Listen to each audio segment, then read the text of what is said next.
The ballroom at the Fairmont Hotel in downtown Boston gleamed with crystal chandeliers and polished marble floors. Round tables draped in white linen filled the space, each centerpiece a tasteful arrangement of roses and eucalyptus. At the front of the room, a small stage had been set up with a podium and microphone, ready for the evening's speeches celebrating my husband's promotion to Vice President of Operations at Blackstone Financial. I stood near the bar, smoothing down my emerald green dress, the one Daniel had said made my eyes look stunning, and watched the room fill with his colleagues, executives, and their spouses. Servers circulated with champagne and hors d'oeuvres. Soft jazz played from speakers hidden somewhere in the ornate ceiling. "This is quite the turnout," my sister Lauren said, appearing at my elbow with 2 glasses of champagne. She handed me one. "Daniel must be important. He's worked hard for this promotion," I said, taking a sip. 12 years at the company. He deserves the recognition. Lauren studied me with the knowing look of someone who'd been my best friend since childhood. "You okay?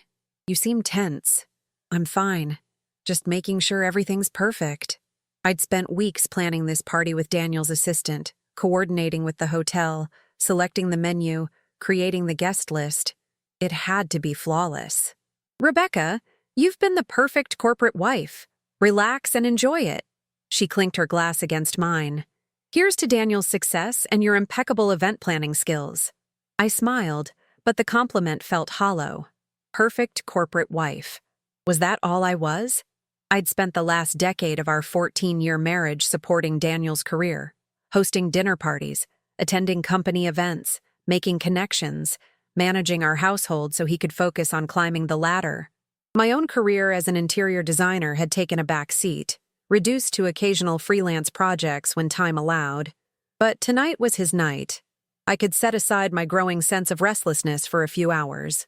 Daniel appeared through the crowd, looking handsome in his tailored navy suit. At 42, he'd kept himself in good shape, regular squash games, and a standing appointment with a personal trainer. His salt and pepper hair gave him a distinguished air that his clients seemed to appreciate. "There you are," he said, kissing my cheek. "Everything looks incredible, Rebecca. Thank you for putting this together." "Of course. Congratulations, honey. You've earned this." "Daniel," a booming voice interrupted us. Harold Blackstone himself, the CEO, approached with his wife Meredith. "Hell of a party. Your wife knows how to throw an event." "She does indeed," Daniel said, his arm slipping around my waist. "Harold, Meredith, you remember Rebecca." We exchanged pleasantries, Harold complimenting the venue choice, Meredith admiring my dress. The conversation was smooth, practiced. I'd had these same exchanges at dozens of company functions. As they moved on to greet others, I felt Daniel's phone buzz in his jacket pocket. He pulled it out, glanced at the screen, and his expression shifted. Just for a moment, something flickered across his face. Guilt? Anxiety? Work? I asked. "Just a text. Nothing important." He slipped the phone back into his pocket. "I should mingle. Make sure I've greeted everyone." He disappeared into the crowd and I watched him go, that brief expression nagging at me. In 14 years of marriage, I'd learned to read Daniel's faces, and that look hadn't been about work. Lauren reappeared with the hotel event coordinator. "Rebecca, they're ready to start serving appetizers whenever you give the word." I pushed aside my unease and slipped into event management mode, coordinating with the staff, making sure everything flowed smoothly. The appetizer course was served. Wine flowed. Conversation and laughter filled the ballroom. I found myself at a table with other spouses, making small talk about upcoming vacations and home renovations. Across the room, I could see Daniel surrounded by colleagues, holding court, confident and charismatic. This was his element. My phone buzzed in my clutch. A text from an unknown number. Unknown. "Is this Rebecca Mitchell?" I frowned. "Me. Yes. Who is this?" "Unknown. Someone who thought you should know what's really going on. Check your husband's phone." My heart started pounding. "Me. Who is this? What are you talking about?" No response. I looked up, scanning the room. Was someone here watching me? Playing some kind of sick joke? Daniel was near the stage now, laughing with a group that included several women from his department. One of them I recognized, Olivia Chen, the new director of client relations who'd joined the company 6 months ago. She was beautiful, mid-30s, wearing a red dress that probably cost more than my mortgage payment. As I watched, Daniel's phone buzzed again. He pulled it out, read something, and smiled. That private smile I used to think was reserved for me. Olivia glanced at her own phone, then up at Daniel, and something passed between them. No, I was being paranoid. The anonymous text had planted seeds of doubt, but that didn't mean— My phone buzzed again. Unknown. He's been sleeping with Olivia Chen for 4 months. Here's proof. A screenshot appeared. Text messages between Daniel and someone saved as OC in his phone. OC, I miss you. Wish you were here instead of at this boring party. Daniel, me too, but we have to keep up appearances. OC, how much longer do we have to pretend? Daniel, soon, I promise. Once the promotion is official and things settle down, we can figure this out. OC, I'm tired of being a secret. I love you. Daniel, I love you too. Just a little longer. The phone nearly slipped from my hands. The ballroom tilted, sounds becoming muffled. I grabbed the edge of the table to steady myself. Lauren appeared instantly. Rebecca? What's wrong? You're white as a sheet. I couldn't speak. I just handed her my phone. She read the messages, her face darkening. Oh my God. Who sent you this? I don't know. My voice sounded distant, like it belonged to someone else. Someone who thought I should know. Rebecca, I'm so sorry. I need to see his phone. I need to know if this is real. But deep down, I already knew. All those late nights, at the office, the new cologne. The way he'd been distant lately, distracted. The business trip to Miami he'd taken alone last month when I'd asked to come along and he'd said it was better if he focused on work. I'd been so stupid, so blind. On stage, Harold Blackstone was tapping the microphone. Ladies and gentlemen, if I could have your attention, please. We're here tonight to celebrate an exceptional professional who's been instrumental in Blackstone Financial's success over the past 12 years. People moved toward their seats. I stayed frozen at my table, watching Daniel make his way to the front of the room. Olivia took a seat at a table near the stage, her eyes following him. Daniel Mitchell joined us as a junior analyst and has proven himself time and again, Harold continued. His dedication, intelligence, and leadership have earned him this well-deserved promotion to Vice President of Operations. Applause filled the room.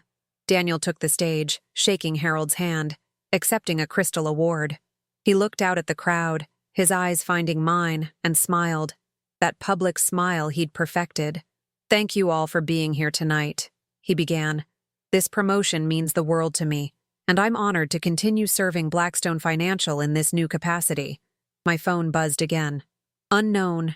Confront them. They're planning to continue the affair even after tonight. She's texting him right now. I looked at Olivia.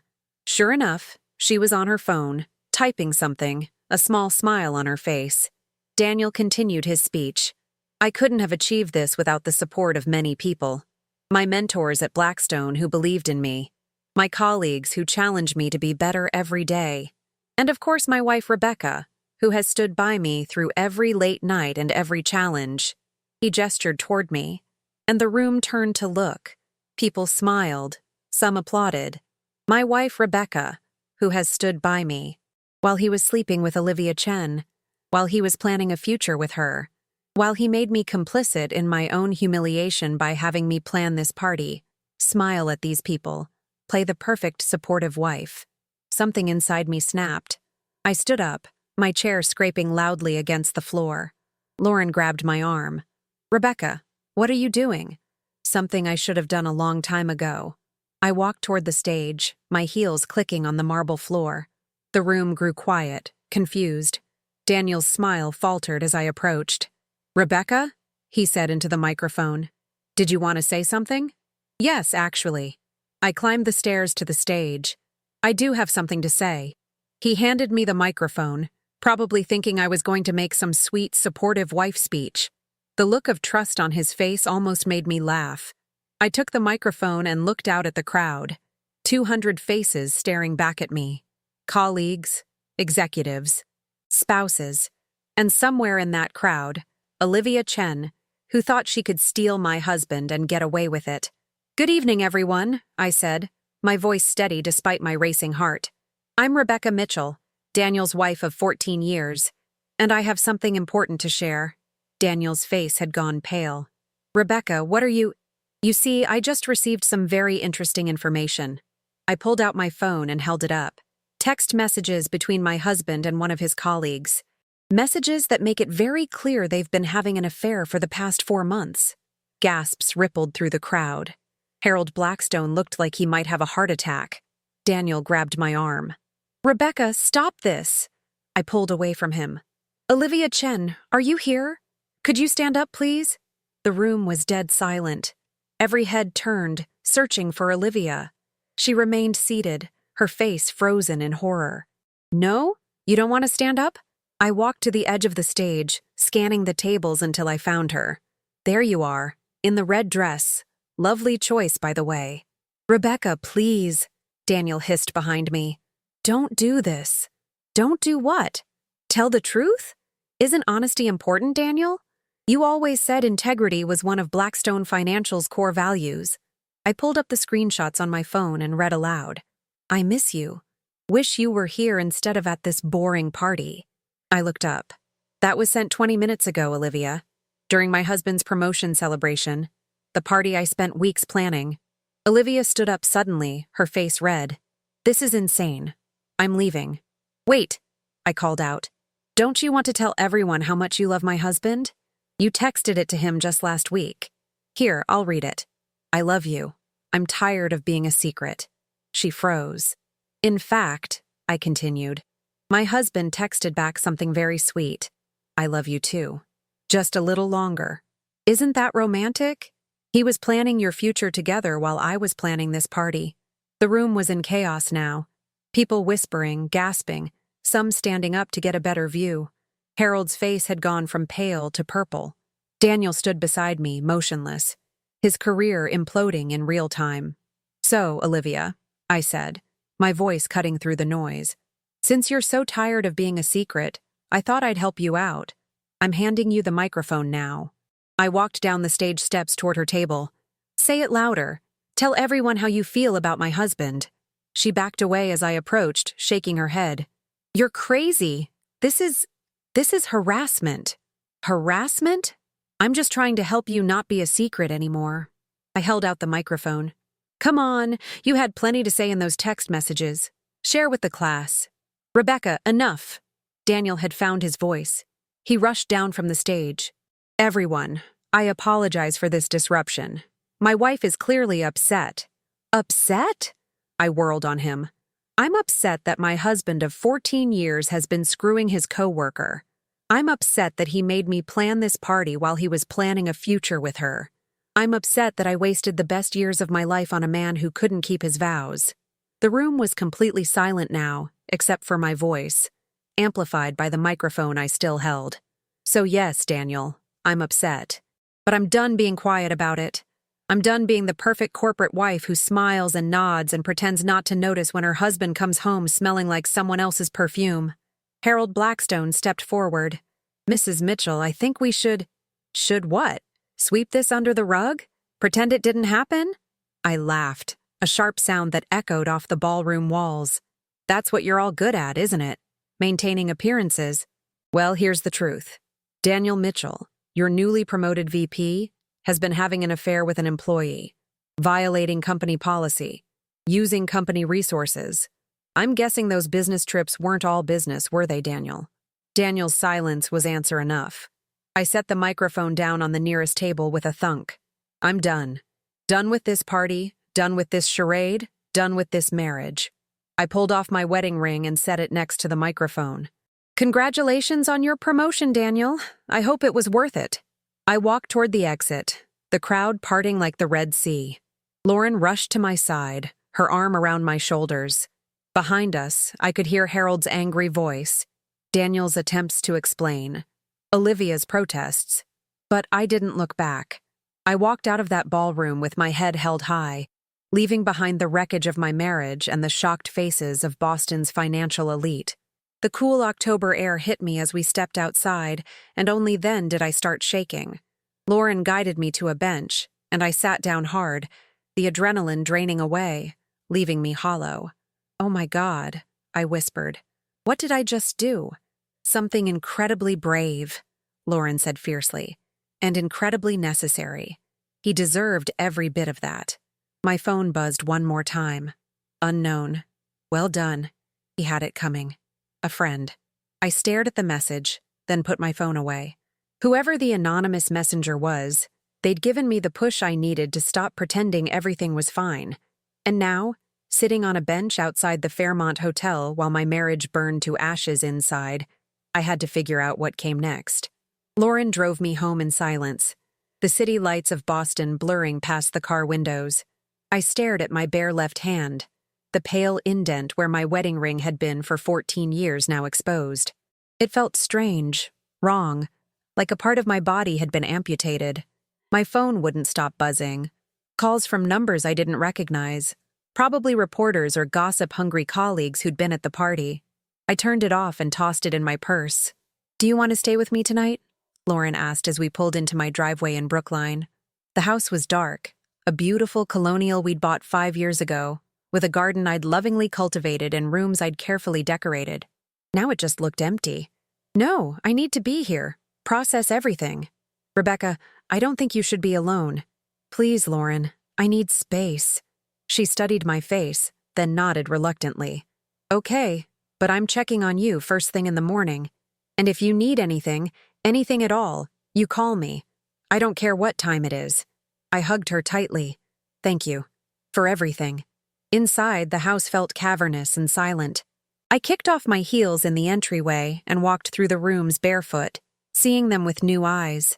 The living room where we'd hosted countless dinner parties. The study where Daniel worked late into the night, or claimed to. The kitchen where I'd made his coffee every morning for 14 years. How much of it had been a lie? I poured myself a glass of wine and sat at the kitchen island, pulling my phone back out. Against my better judgment, I turned it on. Immediately, messages flooded in. Texts from acquaintances expressing shock. A voicemail from Harold Blackstone's assistant requesting a meeting. 3 missed calls from Daniel, and 1 new message from the unknown number. Unknown. "You're probably wondering who I am. Meet me tomorrow at 10 a.m. at the Thinking Cup on Tremont Street. I'll explain everything. Someone who's been where you are." I stared at the message. Who was this person? And why did they care enough to expose Daniel's affair? Before I could respond, I heard a car in the driveway. Through the window, I saw Daniel's BMW pulling in. My heart started racing. I wasn't ready to face him. Not yet. Not after what had just happened. The front door opened. "Rebecca?" I stayed silent, gripping my wine glass. He found me in the kitchen, still wearing his suit but looking disheveled, his tie loosened, his hair messed up like he'd been running his hands through it. "Rebecca, we need to talk." "There's nothing to talk about." "The hell there isn't. You just destroyed my career in front of 200 people. You humiliated me, humiliated Olivia." "I humiliated you."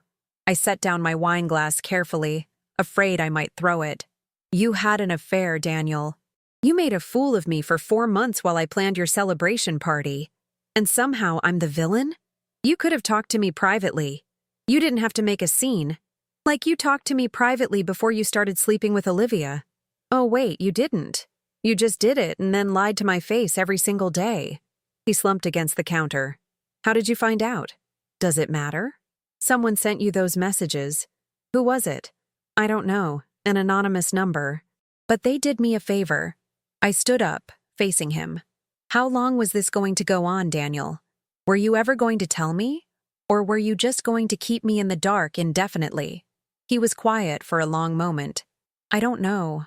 I was confused." "Confused? That's your excuse? You were confused?" I laughed bitterly. "You told her you loved her. That doesn't sound confused to me.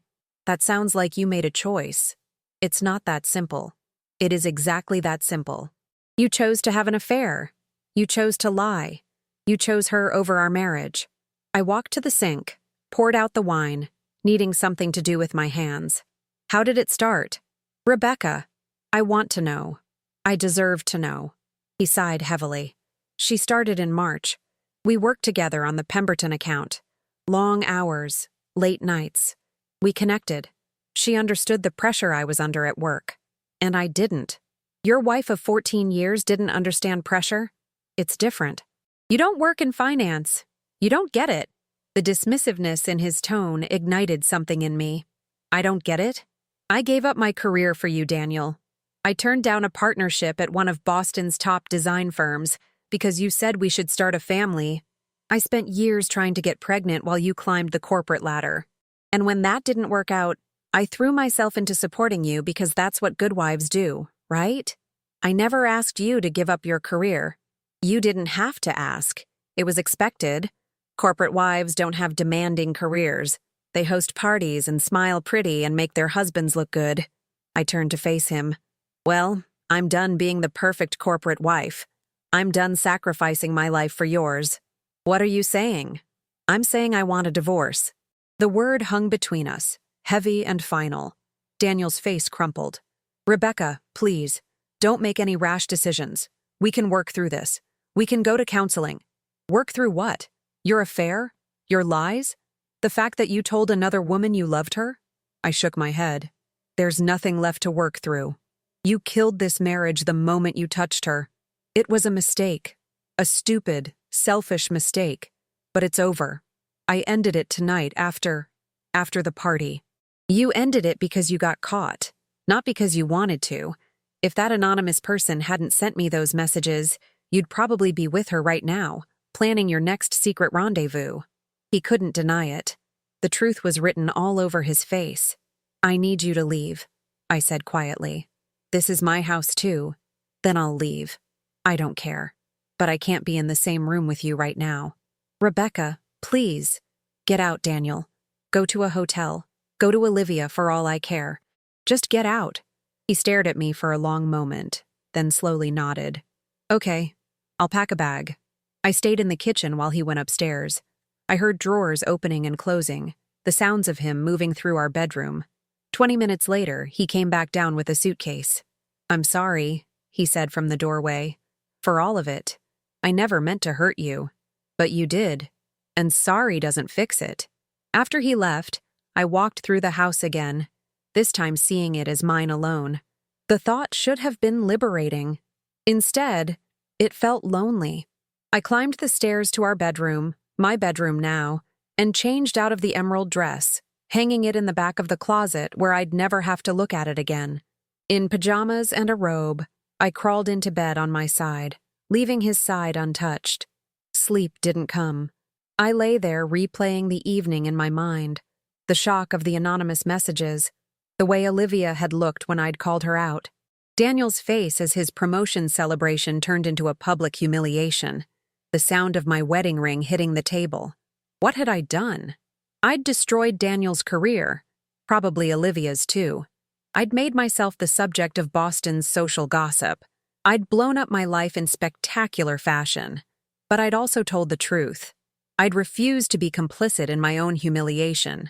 I'd taken control when everything felt out of control. At 3 a.m., I gave up on sleep and went downstairs to make tea. That's when I saw the envelope on the front hall table, something that must have been delivered while we were at the party. Inside was a folder containing printouts of credit card statements, hotel receipts, and more screenshots of text messages between Daniel and Olivia. There was also a note, handwritten on plain paper. Rebecca, I know tonight was devastating, but you needed to know the truth.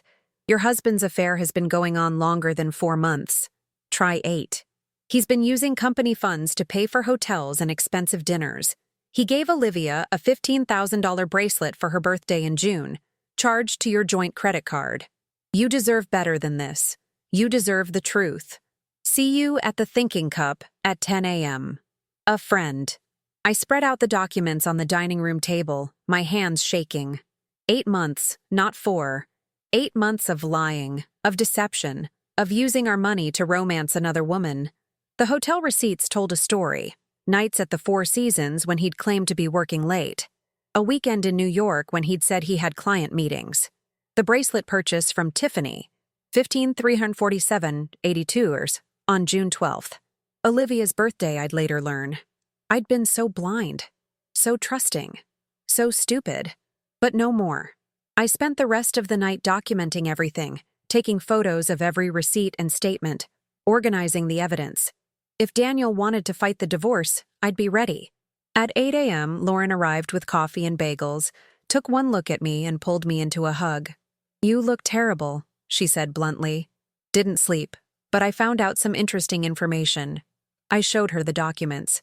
"The affair has been going on for 8 months, not 4, and he's been spending our money on her."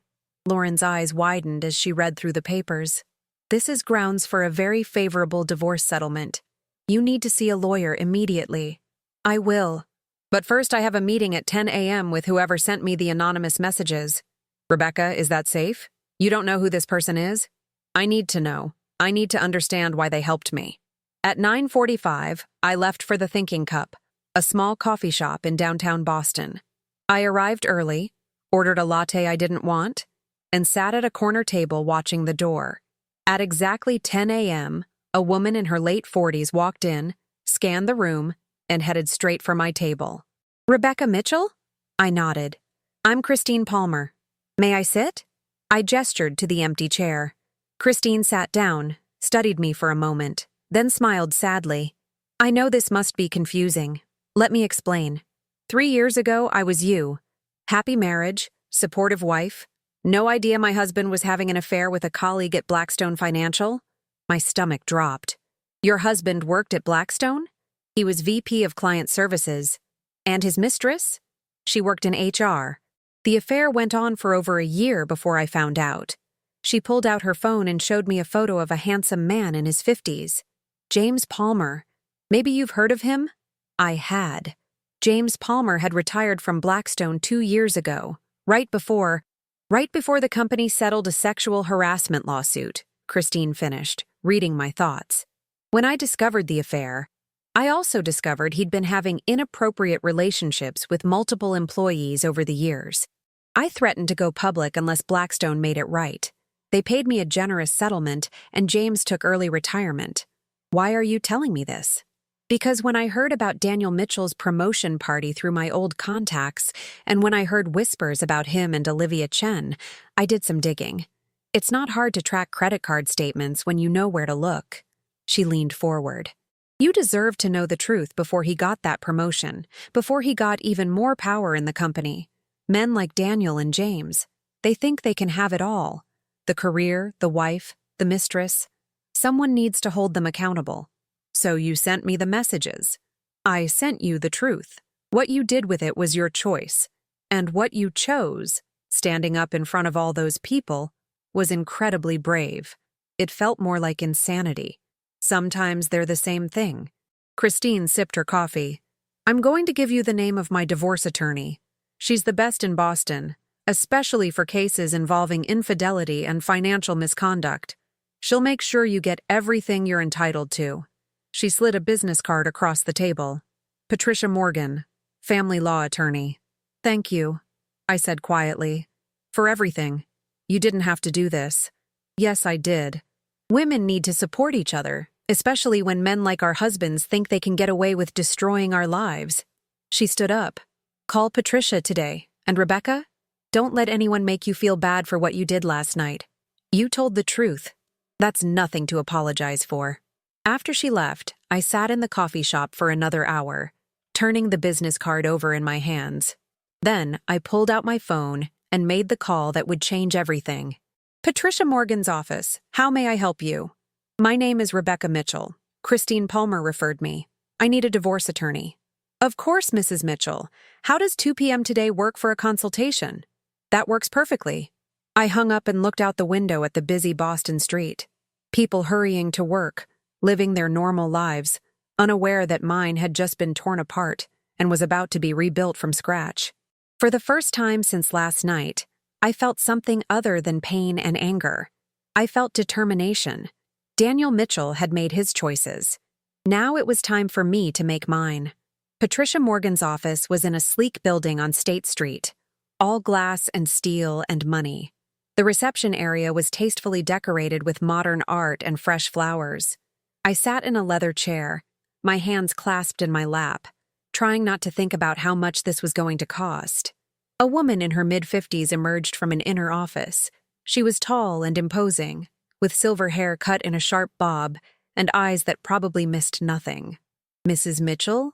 I'm Patricia Morgan. Please, come in." Her office had floor-to-ceiling windows overlooking Boston Harbor.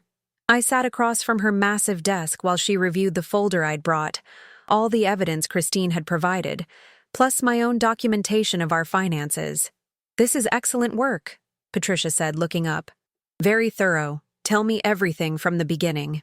I told her about the anonymous messages at the party, the confrontation, Daniel's admission that the affair had been going on for 8 months. I showed her the receipts for hotels and the Tiffany bracelet, the text messages, everything. Patricia made notes on a legal pad, occasionally asking clarifying questions. When I finished, she sat back in her chair. "You have a very strong case, Mrs. Mitchell. Your husband used marital funds to conduct an affair, which in Massachusetts courts can significantly affect asset division. The fact that he's a high earner and you gave up your career to support him also works in your favor for alimony. I don't want alimony. I want to support myself. That's admirable, but you're entitled to it. You sacrificed your career for his. The court recognizes that." She pulled out a fresh legal pad. "Now, let's talk about what you want from this divorce." Over the next 2 hours, we discussed everything. The house? I wanted to keep it. My business? I wanted to revive my interior design career.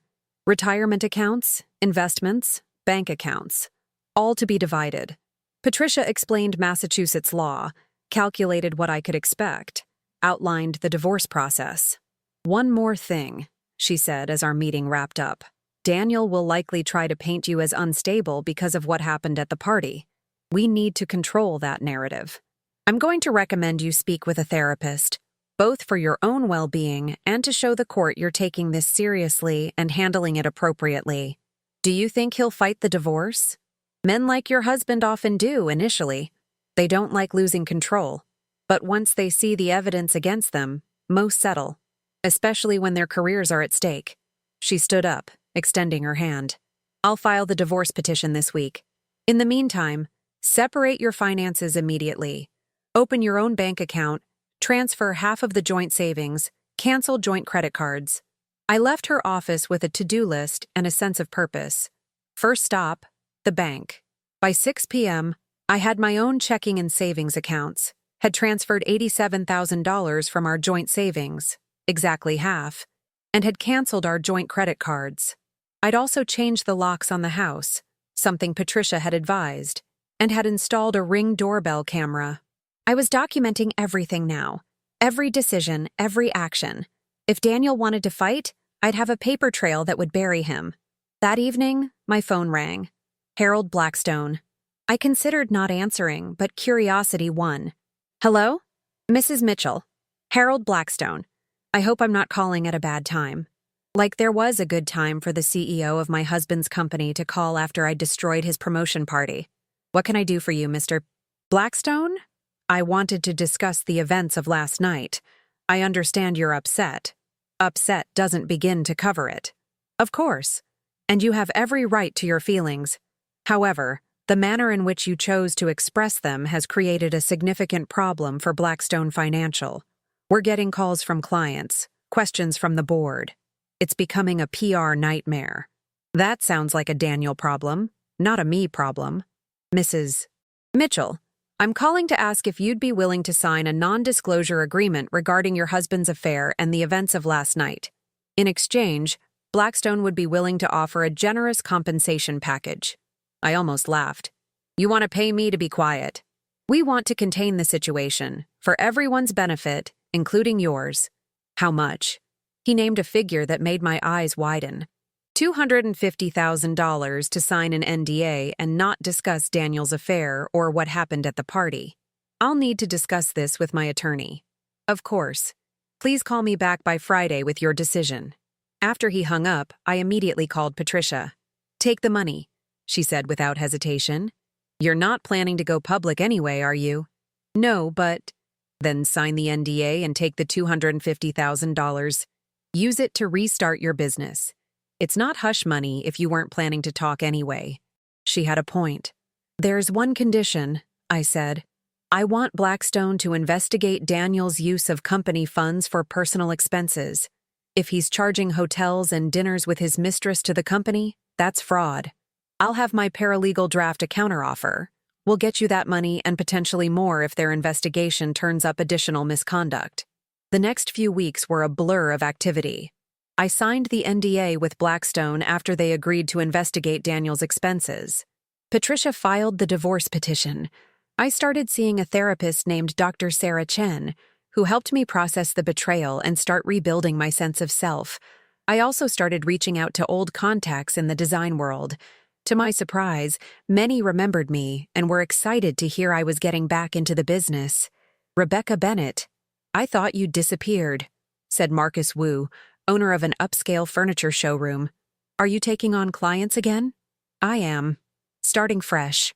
"Perfect timing. I have a client who just bought a brownstone in Back Bay. Needs complete interior design. Interested?" I took the job.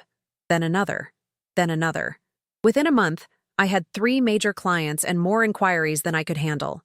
One evening, I was working in my home office, Daniel's old study that I'd reclaimed as my design workspace, when Lauren stopped by with Thai food and wine. "You look better," she said, studying me. "More like yourself." "I feel better. Busy helps."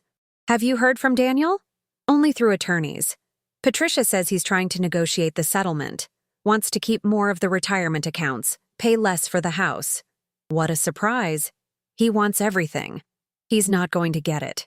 The Blackstone investigation found $47,000 in personal expenses he'd charged to the company over the past year. Hotels, dinners, gifts, all for Olivia. They fired him last week. Lauren's jaw dropped. "They fired him? After the promotion?" "Turns out expense fraud is taken seriously. Who knew?"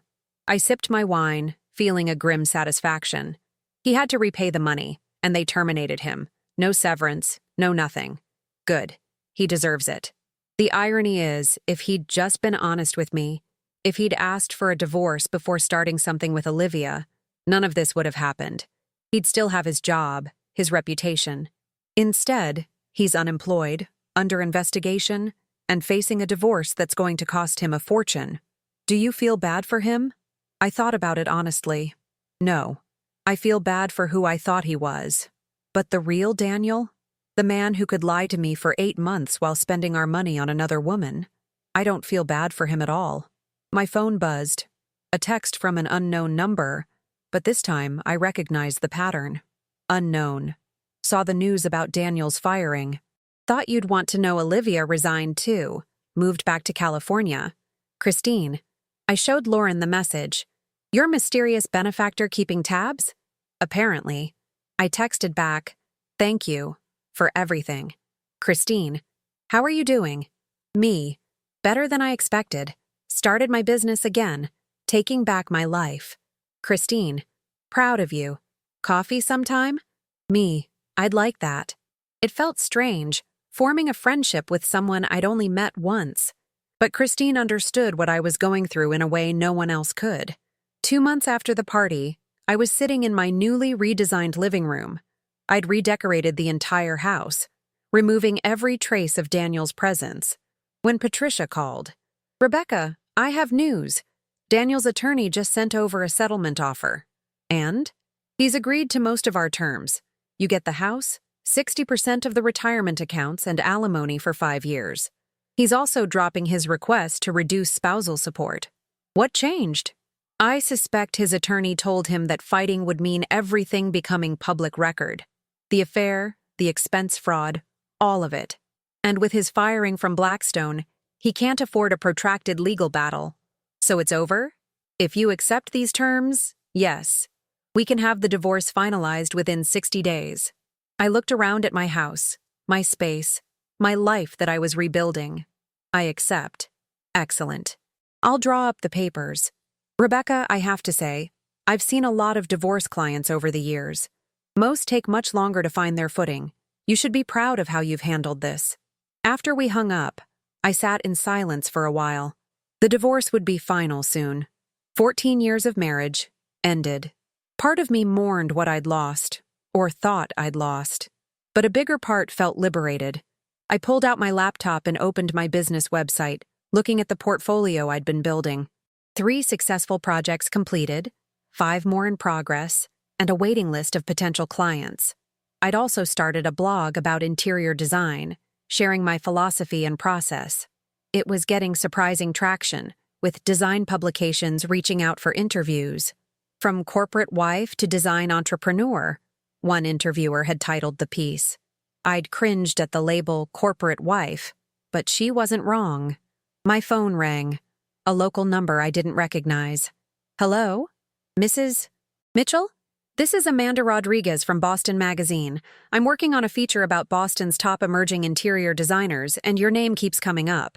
Would you be interested in being interviewed? Boston Magazine, one of the most prestigious local publications. Yes, I said. I'd be very interested. We scheduled the interview for the following week. After hanging up, I called Lauren. Boston Magazine wants to feature me. Rebecca, that's amazing. It feels surreal. 3 months ago, I was planning Daniel's party.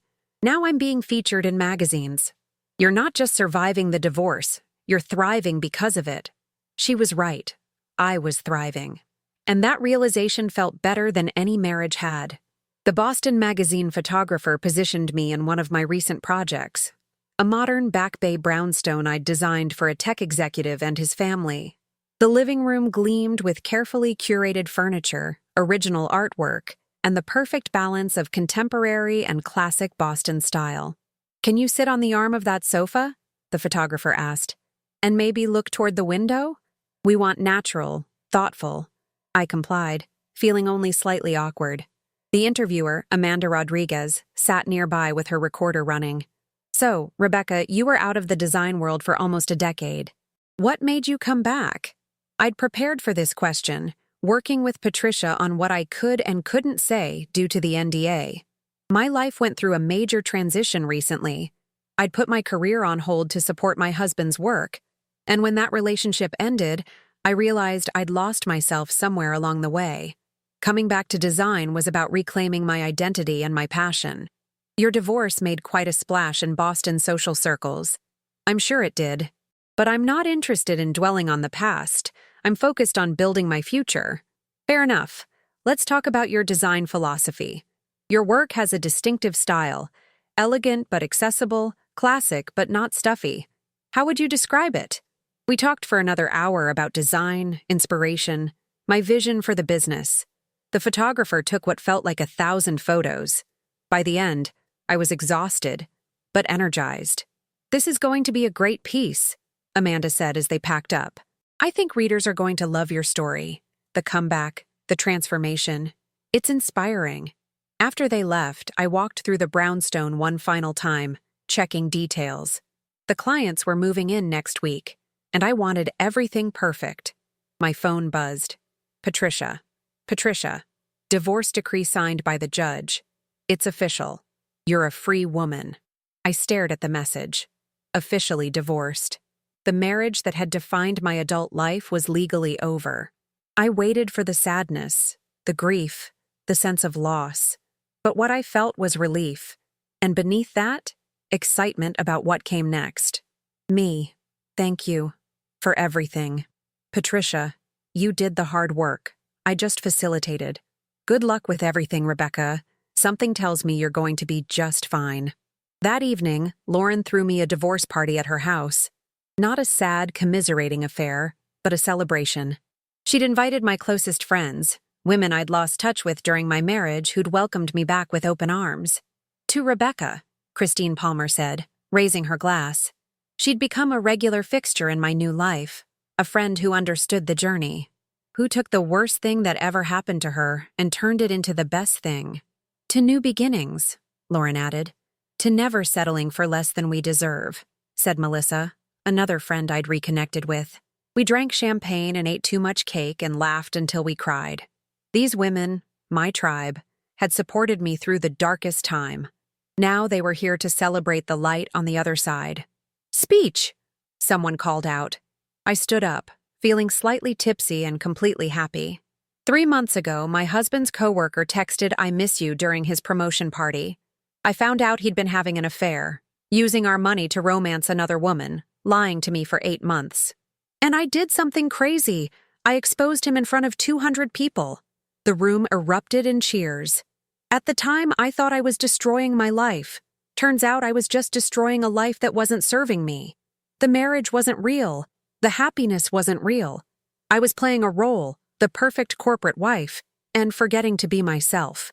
I paused, collecting my thoughts. These past 3 months have been the hardest of my life, but they've also been the most transformative. I've rediscovered my passion for design. I've rebuilt my business from nothing. I've remembered who Rebecca Bennett is when she's not trying to be Mrs. Daniel Mitchell. And who is she? Lauren asked. She's a damn good designer, a loyal friend, a woman who doesn't settle, a person who stands up for herself even when it's terrifying. I raised my glass. So thank you, all of you, for standing by me, for reminding me who I am, for celebrating not just the end of my marriage, but the beginning of my real life. The next morning, slightly hungover but happy, I went for a run along the Charles River. It was early November now, the trees bare, the air crisp and cold. I ran past Harvard, past MIT, past the familiar landmarks of a city I'd lived in for years, but was only now really seeing. My phone rang as I was cooling down. A number with a New York area code. Rebecca Bennett speaking. Ms. Bennett, this is Victoria Chen from Architectural Digest. I saw your work featured in the sneak peek of the Boston Magazine piece. I'd love to discuss featuring one of your projects in our January issue. Architectural Digest, one of the most prestigious design publications in the world. Yes, absolutely. I'd be honored. We scheduled a call for later that week. I stood on the riverside path, watching the water flow by, trying to process this new reality. 4 months ago, I'd been a housewife with a stagnant career and a cheating husband. Now I was being courted by Architectural Digest. The transformation was dizzying. That afternoon, I met Christine for coffee at our usual spot. You're glowing, she observed. Good news? I told her about Architectural Digest, about the divorce being finalized, about the party last night. I'm so proud of you, Christine said. When I first sent you those messages, I wasn't sure how you'd react. Some women choose to stay, to pretend they didn't see, but you chose truth. And look where it's gotten you. I still wonder sometimes who I'd be if you hadn't sent those messages. If I'd just gone on not knowing, you'd be miserable. Trust me. I spent a year knowing about James's affair before I did anything about it. That year ate away at me. You confronted it immediately, and that's why you're thriving now instead of drowning. Do you still talk to James? No. After the divorce was finalized, I moved on completely. Last I heard, he was living in Florida with his third wife. She's welcome to him. Christine sipped her latte. I don't regret the marriage. It gave me my children, my home, parts of myself I like. But I don't regret the divorce either. It gave me freedom. That's exactly how I'm starting to feel. Like I'm grieving the time I lost, but grateful for the future I gained. Over the next few weeks, my business exploded. The Boston Magazine feature came out and was incredibly well received. My website crashed from traffic. I had to hire an assistant just to manage inquiries. I also hired 2 junior designers, young women fresh out of design school who were talented and hungry to learn. We set up a real office in the South End, a beautiful space that I designed myself as a showcase of my aesthetic. Bennett Design Studio, the sign read. My name, my vision, my business. One December evening, I was working late at the office when Lauren called. Have you seen Daniel's LinkedIn? No. Why would I look at Daniel's LinkedIn? Because he just posted about his new job. At a small firm in Worcester. Significant step down from Blackstone. I pulled up his profile, curious despite myself. Sure enough, there was a post about joining a regional accounting firm as a director, a title he'd held 10 years ago at Blackstone. Excited for this new chapter, he'd written, looking forward to rebuilding and contributing to a great team. Rebuilding, the same word I'd been using. But while I was rebuilding into something better, stronger, more authentic, Daniel was rebuilding out of necessity. He'd destroyed his reputation, his career, his marriage. Now he was trying to salvage what he could. I felt a flicker of something. Not quite pity, not quite satisfaction. Maybe just acknowledgement that we were both in new chapters, even if mine looked much different from his.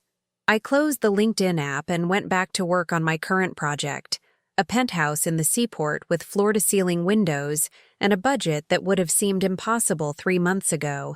Christmas approached, and for the first time in 14 years, I wasn't hosting Daniel's family or planning elaborate celebrations.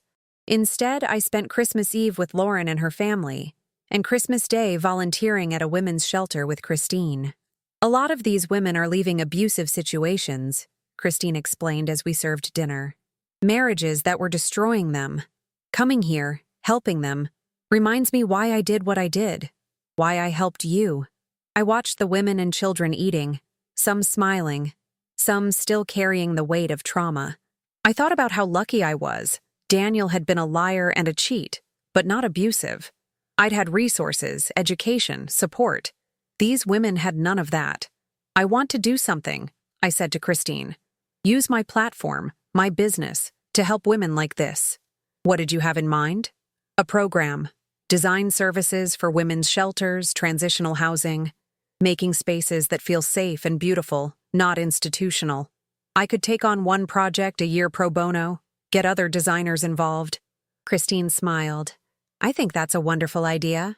By New Year's Eve, the program was in motion. I'd partnered with 3 local shelters and had commitments from other designers to donate their time and expertise. We'd launch in January with a complete redesign of a transitional house in Dorchester. I spent New Year's Eve at a small party with my new circle, Lauren and her husband, Christine and some of her friends, my assistant, and the junior designers, a few clients who'd become friends. We watched the fireworks over Boston Harbor from someone's rooftop deck, bundled in coats and scarves, champagne in hand. As midnight approached, Lauren nudged me. What's your New Year's resolution? I thought about it. A year ago, I would have said something about getting pregnant, or supporting Daniel's career, or being a better wife. Now, to keep becoming more myself, to build something meaningful, to never settle for less than I deserve. I looked at the Boston skyline, glittering with possibility, and to help other women find their own strength. That's not a resolution, that's a mission statement. Even better, the countdown began. 10, 9, 8. I thought about everything I'd lost this year, a marriage, an identity, a future I'd planned, and everything I'd gained, freedom, purpose, authenticity, success. 3, 2, 1. Happy New Year. Fireworks exploded over the harbor, brilliant and beautiful and temporary. Like everything in life, I thought. Nothing lasts forever. Not pain, not joy, not marriage, not betrayal. What matters is what you build from the ashes. The Architectural Digest photographer spent 3 days shooting my Seaport penthouse project. The clients, a power couple in tech and finance, had given me complete creative freedom, and the results were stunning. Floor-to-ceiling windows framed views of Boston Harbor. Custom furniture blended comfort with sophisticated design. The color palette shifted from warm neutrals in the living spaces to deep blues and greens in the bedrooms, echoing the water outside. This is incredible, the AD editor said, reviewing shots on the photographer's camera. The feature's going to be 6 pages. We want to do a sidebar on your design philosophy. Maybe include your shelter project, too. 6 pages in Architectural Digest. A year ago, I'd been a housewife whose design dreams had been put on indefinite hold. Now I was getting one of the most prestigious features in the industry. It was March now, almost a year since Daniel had hired Olivia Chen and started the affair that would destroy our marriage. Almost a year since I'd begun losing myself in the role of corporate wife while my husband fell for someone else. But it had been 5 months since the promotion party. 5 months since I'd stood on that stage and refused to be a victim. 5 months of transformation. My phone rang as I was leaving the penthouse. Unknown number. But I'd stopped being afraid of unknown numbers. Rebecca Bennett. Ms. Bennett, this is Jordan Cross from HGTV. We're developing a new show about designers who specialize in high-end residential projects. Your name came up repeatedly in our research. Would you be interested in discussing a potential series? I stopped walking, standing still on the seaport sidewalk while people flowed around me. A television series? Exactly. Following you through projects, showing your design process, the client relationships. We think you have a compelling story. The comeback, the authenticity, the talent. Our viewers would love you. We talked for 20 minutes. She sent me information, connected me with their producers. By the time I hung up, my head was spinning. A TV show. My own design show on HGTV. I called Lauren immediately. Holy shit, Rebecca, this is huge. I know, it's terrifying. I'd have to be on camera, have my life documented. You literally stood on a stage and exposed your husband's affair in front of 200 people. I think you can handle being on camera. She had a point. That weekend, I flew to New York to meet with the HGTV team.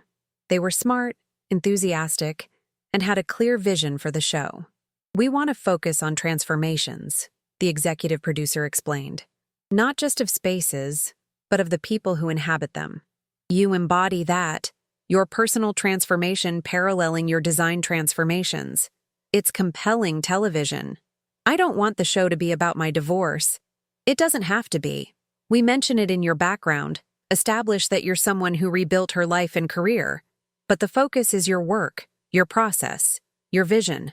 The divorce just explains why you're so good at helping other people reimagine their spaces. You've done it for yourself. I signed a development deal. They'd shoot a pilot in April, following me through the shelter redesign and a high-end residential project. If the pilot tested well, we'd shoot a full season starting in summer. When I got back to Boston, Christine took me to dinner to celebrate. Television star, she teased. Look at you. It doesn't feel real, any of it. Last year at this time, I was planning Daniel's promotion party, trying to be the perfect wife. Now I have my own show. You had the talent all along. You just needed the freedom to use it. Christine raised her wine glass. To freedom. The most valuable thing we never appreciate until we lose it and fight to get it back. We clinked glasses. Two women who'd found each other in the wreckage of bad marriages and built something better. Have you heard anything about Daniel? Christine asked. Not directly, but I heard through mutual friends that he's dating someone. A teacher, apparently. Someone completely different from Olivia. How do you feel about that? Relieved, actually. It means he's moving on. I don't wish him ill. I just don't want any connection to him anymore. I paused. Although I did hear from Olivia. Christine's eyebrows rose. Really?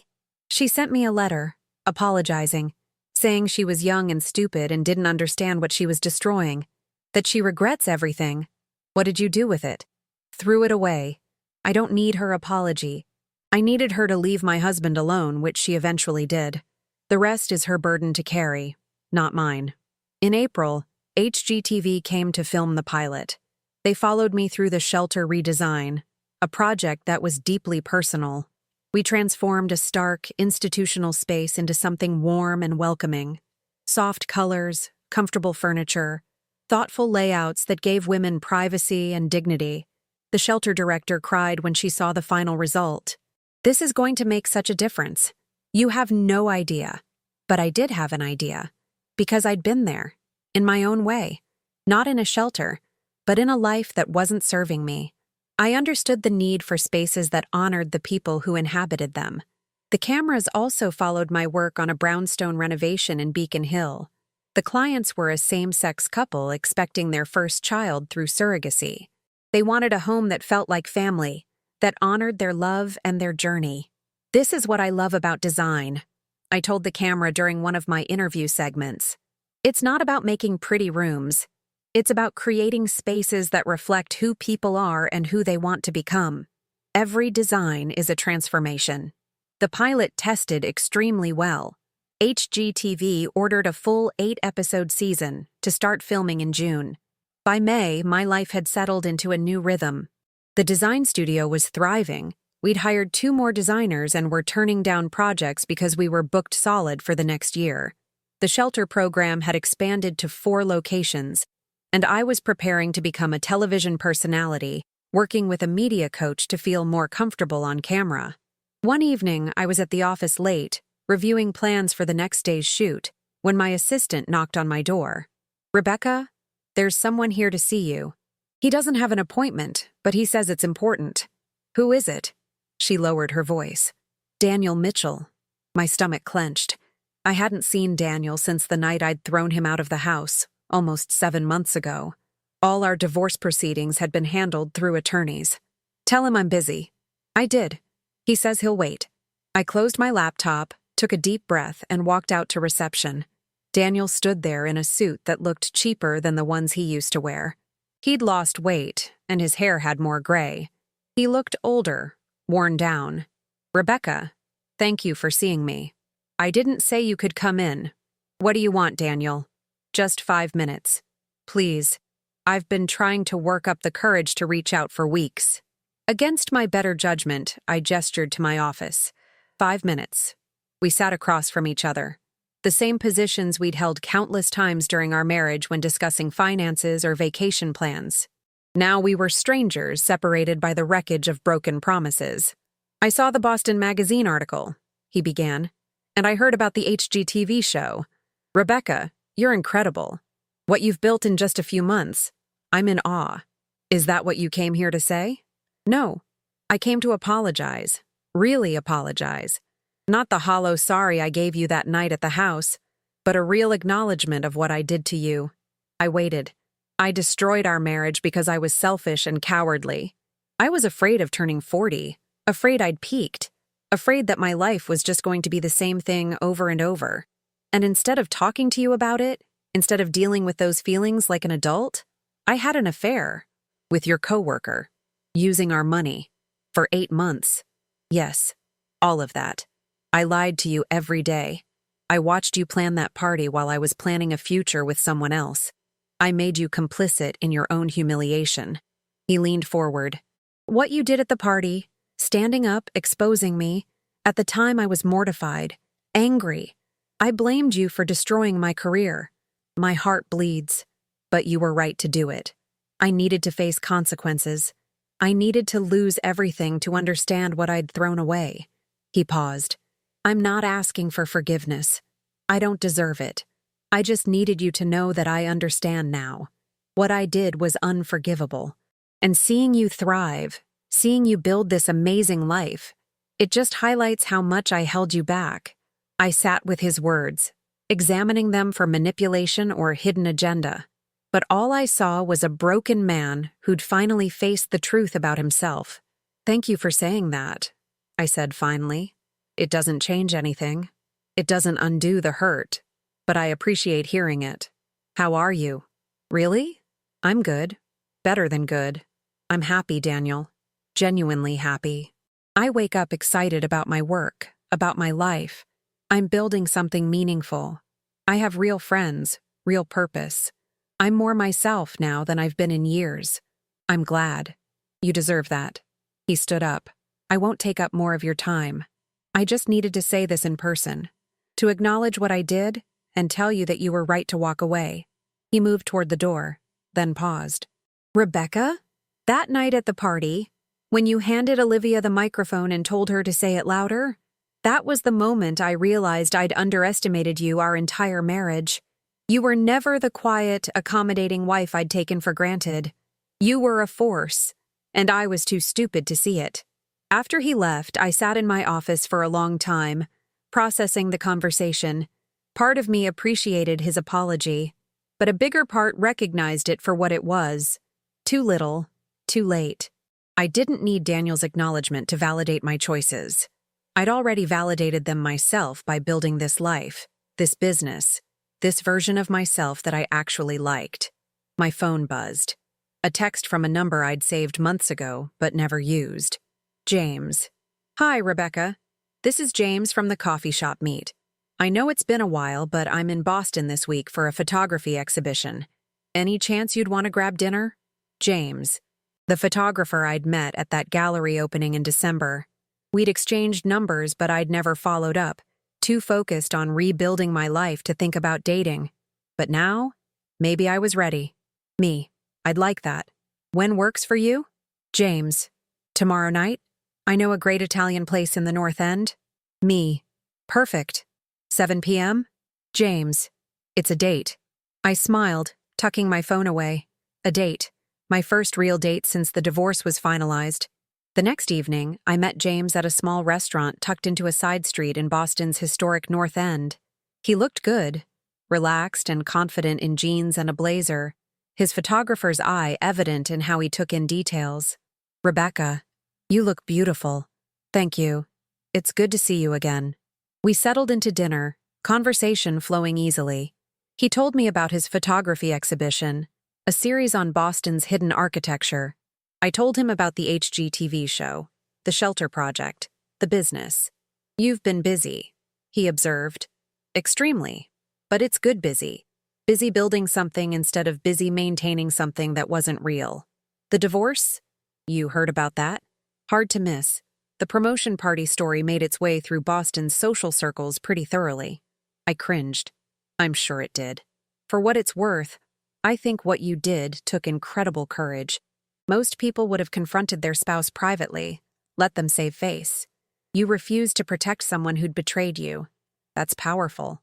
At the time, it felt more like insanity. Sometimes they're the same thing." He smiled. "So, full disclosure, I looked you up online after we met, read the Boston Magazine piece, saw your work. You're incredibly talented." "Thank you. And you? Are you always taking photos of architecture?" "Mostly. I find beauty in structure, in the way spaces shape how we live. It's not that different from what you do, actually. You just get to create the spaces instead of just documenting them." We talked for 3 hours, the restaurant filling and emptying around us. When he walked me to my car, there was a moment of awkwardness. "I'd like to see you again," he said. "If you're interested." "I am. But James, I need to be honest. I'm just coming out of a 14-year marriage. I'm still figuring out who I am as a single person. I'm not looking for anything serious right now." "That's fair. How about we just see where things go? No pressure, no expectations. Just two people who enjoy each other's company. I think I can handle that." He kissed me on the cheek, a gesture that was sweet without being presumptuous. As I drove home, I felt lighter than I had in months. Over the next few weeks, James and I fell into an easy pattern. Dinner once a week, occasional coffee dates, no pressure for more than either of us was ready to give.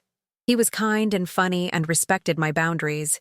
He understood that I was building a life and wasn't looking for someone to complete it, just someone to complement it. In June, HGTV began filming the full season. The crew became a constant presence, following me through client meetings, design selections, installations. It was exhausting and exhilarating in equal measure. One particularly long day, we were filming at the Beacon Hill brownstone.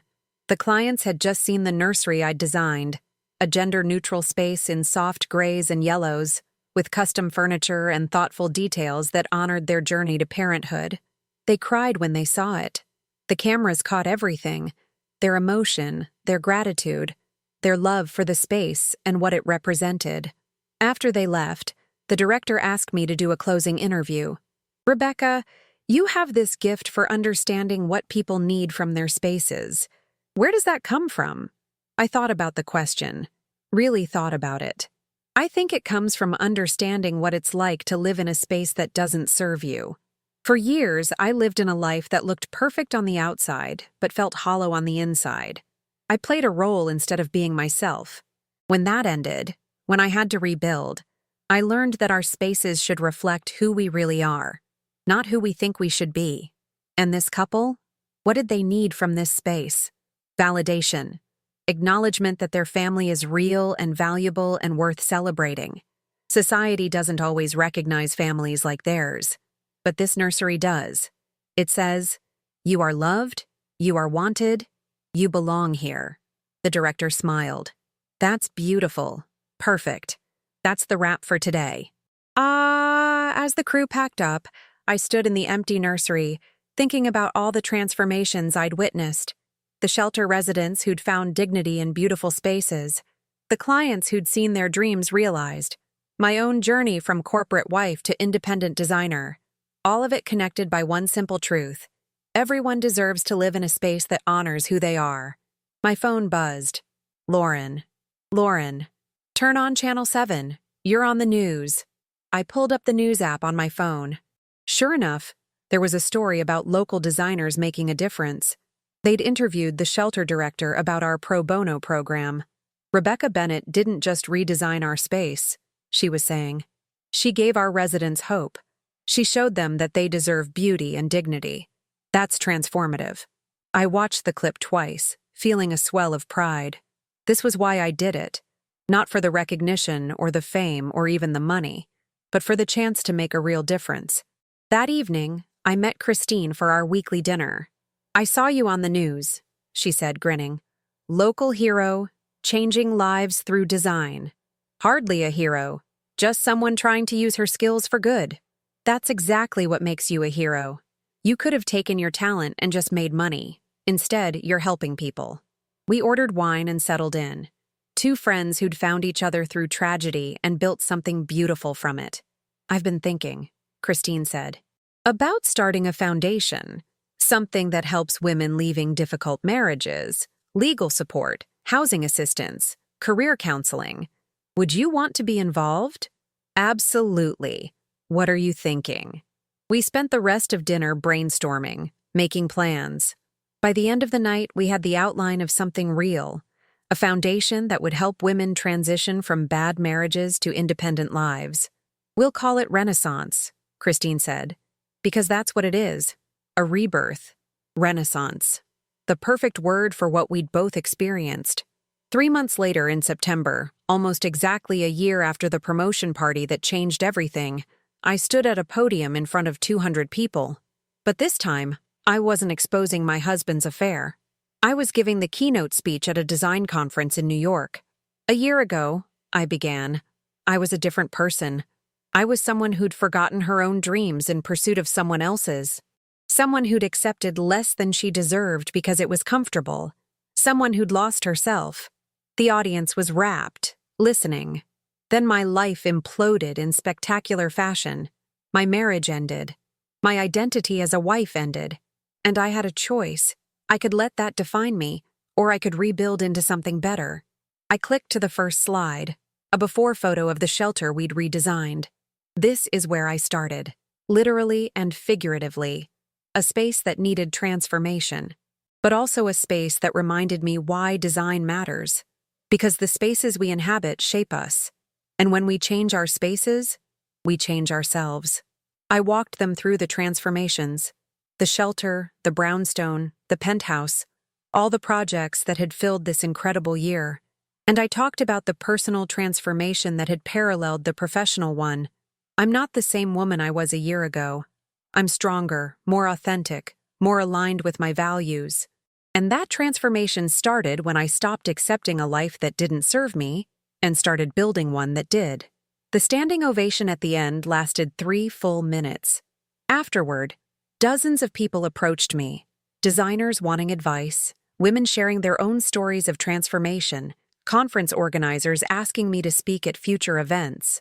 But the most meaningful moment came when a young woman, maybe 25, approached me with tears in her eyes. "Thank you," she said.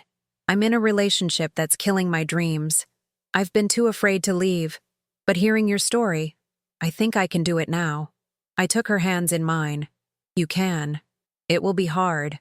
It will be terrifying. But on the other side is a life that's actually yours, and that's worth fighting for." Flying back to Boston that night, I looked out the airplane window at the lights below. Thousands of people living their lives, each one a story of joy or struggle or transformation. A year ago, I'd been on a different plane, sitting between my husband and his mistress, confronting their affair at 30,000 feet. That flight had been about endings. This one was about beginnings. My phone buzzed. A text from James. "James, how'd the speech go?" Me. "Standing ovation. I think it went well."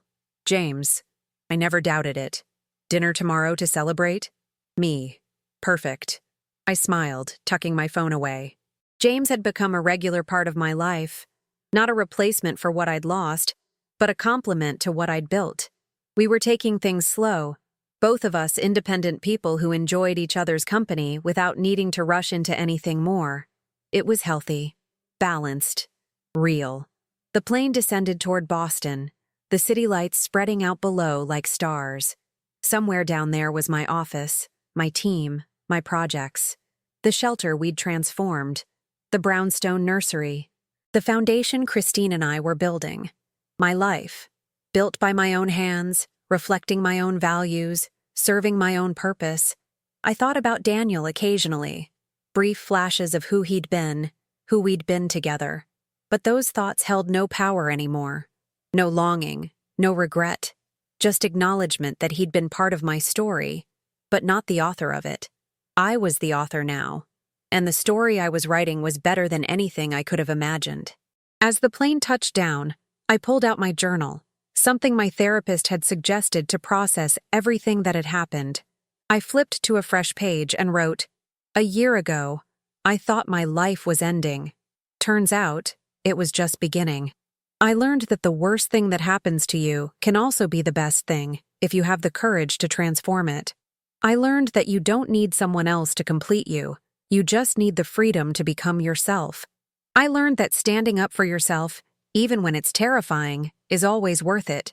Most importantly, I learned that I am enough, all by myself. I always was." I closed the journal as the plane taxied to the gate. Outside, Boston waited, my city, my home, my life, and I couldn't wait to see what came next.